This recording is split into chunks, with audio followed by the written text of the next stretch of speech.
আসসালামু আলাইকুম ওয়া রাহমাতুল্লাহি ওয়া বারাকাতুহু। সম্মানিত দর্শকবৃন্দ, আমাদের অনেকেরই এমন হয়ে থাকে, আমরা হঠাৎ করে রাতে খুব খারাপ স্বপ্ন দেখি। আজকে আলোচনা করব খারাপ স্বপ্ন দেখলে কি করণীয়।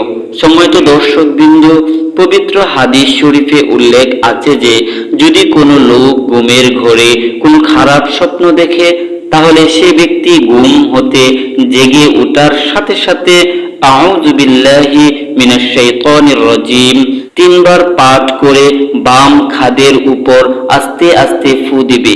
আর যদি সম্ভব হয় তাহলে ওযু করে 2 রাকাত নামাজ আদায় করে স্বপ্নের খারাপ ফলাফল হতে মহান আল্লাহর নিকট আশ্রয় প্রার্থনা করবে।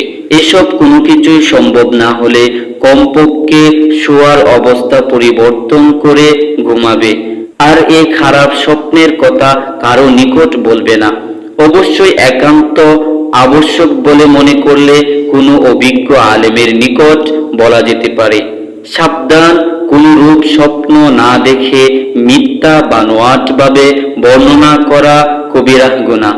এদের সম্পর্কে পবিত্র হাদিস শরীফে উল্লেখ আছে যে যে ব্যক্তি কোনো স্বপ্ন না দেখে বলে যে আমি স্বপ্নে দেখেছি, এমন ব্যক্তিকে কিয়ামতের মাঠে কঠিন শাস্তি ভোগ করতে হবে।